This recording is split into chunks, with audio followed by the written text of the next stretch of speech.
sommes à Saint-Pétersbourg, à la fin du printemps 1774. Dans le palais impérial, une importante réunion se tient dans le cabinet de travail de la tsarine Catherine II, la grande Catherine. L'ambiance y est lourde, et l'humeur de Sa Majesté est maussade. Pire que maussade, Catherine est furieuse. « Comment ose-t-elle » s'écrie-t-elle hors d'elle. En face de Sa Majesté, deux hommes, le grand chancelier et surtout Grigori Orlov, son amant.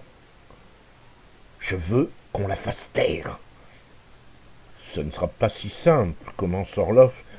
L'impératrice le toise et répète lentement, froidement, « Je veux qu'on la fasse taire. Trouver quelque chose. » Ainsi commence la riposte impériale à ce qu'on a appelé l'affaire Tarakanova.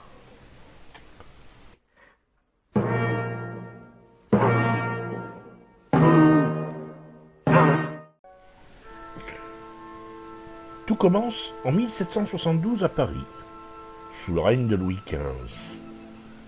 Depuis quelque temps, on ne parle que de cette belle étrangère, âgée d'environ 20 ans, qui sillonne les salons mondains. Un témoin russe, le comte Valizievski, la décrit comme telle. C'est une jeune femme ravissante, belle et gracieuse, aux cheveux couleur cendrée, comme ceux de la défunte impératrice Élisabeth de Russie, et aux yeux de couleur changeante, passant du bleu au noir.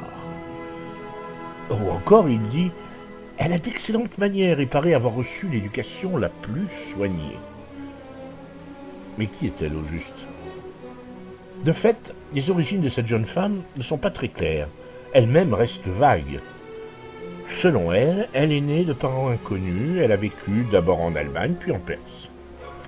Et c'est justement à Ispahan qu'un prince lui aurait révélé sa noble identité et l'aurait convaincu de revenir en Europe à la conquête de son destin. Son identité ? Quelle identité ? Très officiellement, elle se présente sous le nom et le titre d'Ali Emetei, princesse de Vlodomir. Rapidement, elle acquiert une notoriété certaine et parcourt les salons mondains. Elle parle fort bien l'allemand, le français, l'arabe, le russe. Certains louent sa vive intelligence et son esprit de répartie, et même sa culture. En plus, étant ravissante, elle séduit et rallie à sa cause un certain nombre de personnages tels que le comte polonais Oginski ou le comte Rochefort-Valcourt, qui s'éprennent follement d'elle. Dans son entourage, il faut compter aussi sur des personnages un tout petit peu plus troubles. Le baron d'Ems, que la jeune femme désigne comme un parent, et le baron Schenk. Certains soupçonnent que le baron d'Ems est son amant. Et d'ailleurs, ces soupçons vont se confirmer. C'est-à-dire que quand Dems, ayant accumulé beaucoup de dettes, doit fuir Paris, la princesse s'enfuit avec lui, à Francfort. Et c'est là que, subitement, elle prend le nom de princesse Tarakanova. Là, elle fait la connaissance du prince de Limbourg-Styrum, lequel tombe à son tour amoureux d'elle. Et c'est à ce prince qu'elle explique que l'impératrice russe Élisabeth, morte depuis 1761, donc depuis 11 ans, est sa mère. Le prince est consterné. Ça signifie que l'impératrice de Russie, Catherine II, est une usurpatrice ? Oui, probablement, répond la jeune femme, en baissant pudiquement les yeux. À cette époque, il existe des liens très forts entre la noblesse allemande et l'Empire de Russie, et le prince de Limbourg, qui est amoureux, ne l'oublions pas, la croit, tout simplement. Et dans sa cour effrénée, le prince lui promet solennellement de faire le maximum pour l'aider à revendiquer le trône qui lui revient de droit. Et il va donc commencer à envoyer des courriers à ses proches, à des amis, Et la nouvelle commence à se propager. La véritable héritière du trône de Pierre le Grand est à Francfort, dépossédée de tous ses titres. Il est vrai que la situation en Russie est pour le moins compliquée. Essayons d'être clairs. Élisabeth de Russie, fille de Pierre le Grand, est morte sans enfant. Ouais. Et c'est son neveu Pierre qui est devenu le tsar. Celui-ci est né prince allemand et c'est lui qui a pris le premier le nom des Romanov. Il a régné en tant que tsar sous le nom de Pierre III. C'est aussi un homme qui a réussi en quelques années à se faire haïr par tout le monde. Paysans, bourgeois, noblesse, et même sa femme Catherine a peur pour sa propre vie. Catherine, c'est Catherine de Russie. Elle est née Sophie d'Anhalt-Zerbst. C'est une princesse allemande, mais elle a eu à cœur de s'intégrer dans son nouveau pays à la différence de Pierre III. Et elle a réussi à se faire des amis. Un peu plus apparemment, parce qu'elle a un amant du nom de Grigory Orlov, à qui elle a déjà donné un fils en grand secret. Aidée d'Orlov et de ses 3 frères, elle renverse son mari Pierre III, qui va mourir dans des circonstances, mystérieuses, en 1762, soit donc 10 ans avant l'apparition de la Tarakanova. Alors, revenons à la Tarakanova.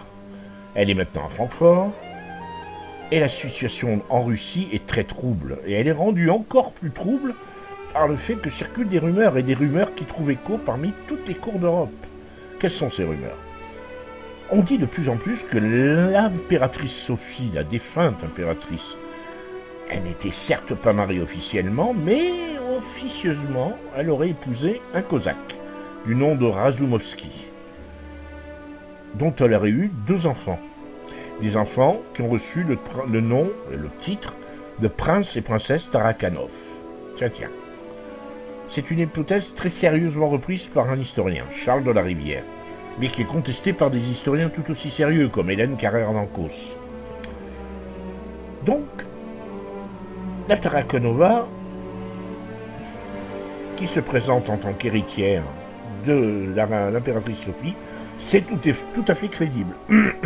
Et elle a de plus en plus de partisans. Et au fil des jours, au fil des semaines, ceux-ci commencent à devenir de plus en plus nombreux. À commencer par la noblesse polonaise. Alors pourquoi la Pologne ? La Pologne a dû subir le partage de son pays et l'invasion de la partie Est par la Russie, qui a complètement envahi et qui a rattaché la partie Est de la Pologne à son empire dans ce qu'on a appelé le Grand Partage. Et ces derniers, je parle des nobles polonais, haïssent Catherine et sont prêts à l'aider par haine, tout simplement. Et en plus, les rumeurs qui commencent à entourer la Tarakanova se trouvent dans un contexte politique favorable, parce qu'il y a autre chose. Depuis peu, un paysan du nom de Pougatchev soulève les campagnes et suscite enthousiasme dans les villes en affirmant être Pierre III, le soi-disant mari qui soi-disant aurait été assassiné, le mari de Catherine II. En fait, il y en aura 12 de Pierre III dans cette période, mais lui est très sérieux. C'est un cosaque et on le croit, en Russie on le croit. Et cet prétendant va déstabiliser le pouvoir de l'impératrice. Et donc, dans cette atmosphère d'enthousiasme qui entoure cet imposteur, une jeune femme qui arrive et qui déclare qu'elle est la fille d'Élisabeth, elle a tout à fait ses chances d'être crue. Donc, nous avons nos Polonais qui sont prêts à l'aider, la jeune femme qui se présente comme la princesse Tarakanova. Ils haïssent Catherine, on l'a dit. D'abord, en plus, elle fait régner la terreur dans leur pays, mais ils ne peuvent pas envisager d'assassiner d'abord. Pas facile d'atteindre l'impératrice dans son palais d'hiver, même son palais tout court. Mais s'ils l'assassinaient, c'est eux qui seraient discrédités sur la scène internationale, et donc ils vont préférer soutenir une prétendante, en l'occurrence la Tarakanova. Et parmi ces noble, il y a le prince Charles Radziwiłł, qui rentre en relation avec elle. Ce prince est l'un des meneurs de cette révolte sourde contre Catherine, la révolte polonaise contre Catherine. Et il va lui écrire une longue lettre où il va parler de Providence en parlant de son arrivée sur la scène politique, et il va la désigner comme une grande héroïne. Rien que ça. Des mots qui flattent l'ego de la jeune femme. Charles l'invite donc à Venise où il réside.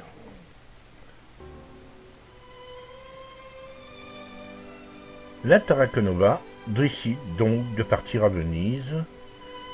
Au passage, elle plante là son amoureux transi, je veux parler du prince de Limbourg-Styrum, à qui elle explique que, ma foi, les gros soutiens qui l'attendent à Venise peuvent lui être favorables, et le prince fait contre mauvaise fortune bon cœur, espère qu'elle saura se rappeler de lui une fois qu'elle sera devenue l'impératrice. Parce qu'il n'a lui fait aucun doute, ni à lui, ni à ses autres partisans polonais, que la Tarraconova est ce qu'elle dit être.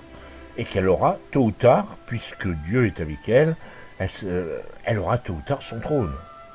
Nous sommes donc en mai 1774.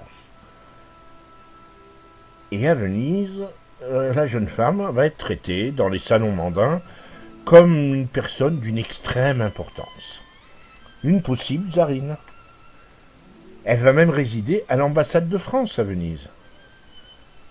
Et là, dans cette ville, et dans d'autres villes italiennes qu'elle visitera peu à peu, elle a des pièces à produire, le testament de Pierre le Grand, et même celui de la défunte impératrice Élisabeth, qui établit qu'elle est bien la fille de celle-ci, et qu'elle est aussi son héritière, et qu'Élisabeth voulait qu'elle règne. Ce dernier testament fait un peu grincer les dents, mais tout le monde la croit. C'est alors que Catherine a cette fameuse réunion à Saint-Pétersbourg avec Orlov, le grand chancelier. Elle ne peut pas supporter davantage pareil affront. Et il faut qu'elle la ramène en Russie par n'importe quel moyen. Elle va donc mettre au point une machination avec Grigory Orlov, et celui-ci va charger son frère Alexis de la mener à bien. Alors Alexis Orlov, c'est le commandant de la flotte russe en Méditerranée, c'est pas n'importe qui. C'est un des personnages les plus influents de la cour de Russie, le frère de l'amant de la grande Catherine. C'est un homme plutôt beau gosse, libertin, séducteur. Et, ma foi, il a une petite idée de la manière dont il va procéder. Alors, il part avec quelques bateaux à Livourne et il attend la princesse Tarraconova et il attend qu'elle se rapproche de Livourne. Et il commence à entrer en contact avec elle. Il lui écrit une longue lettre et il lui explique qu'il est en disgrâce à la cour de Saint-Pétersbourg et qu'il souhaiterait la rencontrer. C'est un personnage important, encore une fois. La Tarraconova le sait. Et comme elle est toujours à la recherche de nouveaux appuis, en voilà un bel appui. Elle lui envoie donc une missive où, tout benoîtement, elle lui explique sa filiation avec la tsarine morte. Orlov lui répond. Faisons donc connaissance. Et ils vont se rencontrer en terrain neutre. Et très vite, la jeune femme est séduite par ce bel officier. Et ils se rencontrent encore, et encore. Et la jeune femme parle. Et Orlov l'écoute. Au bout de quelques semaines, il lui jure qu'il va l'aider. L'aider à quoi? Eh bien, l'aider à accéder au pouvoir. Et il va faire mieux. Il la demande en mariage. Et là, elle accepte. Elle a refusé plein de demandes en mariage. Je rappelle que le prince de Limbourg a fait sa demande lui aussi, qu'elle a toujours refusé. Mais là, elle accepte d'épouser Alexei Orlov. La cérémonie doit se dérouler quelque temps plus tard sur le bateau d'Orlov. En d'autres termes, c'est-à-dire en territoire russe, C'est une symbolique qui est très forte et qui séduit la jeune femme. Donc voilà la jeune femme qui s'apprête. Elle se rend le jour dit, vêtue d'une robe magnifique, à bord du navire. Faut imaginer le tableau. Elle gravit l'échelle de coupé. Sa longue robe blanche, probablement un voile de, de dentelle sur le visage. Elle est habillée comme une mariée russe traditionnelle, mais splendide.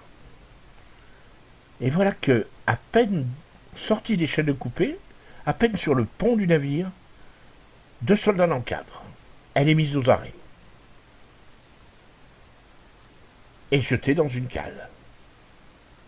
Celui qui l'a trahi, Alexei Orlov, décide de faire voile et de partir vers Saint-Pétersbourg.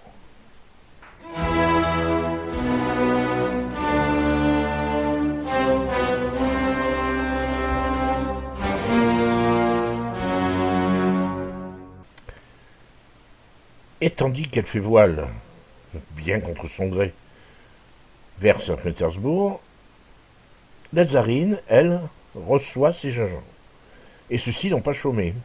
Ils ont mené une longue enquête, remonté la trace et différentes traces pour trouver les origines de cette jeune femme. Alors, on est très partagé. Différents informateurs ont donné à Catherine des renseignements sur la Tarakanova.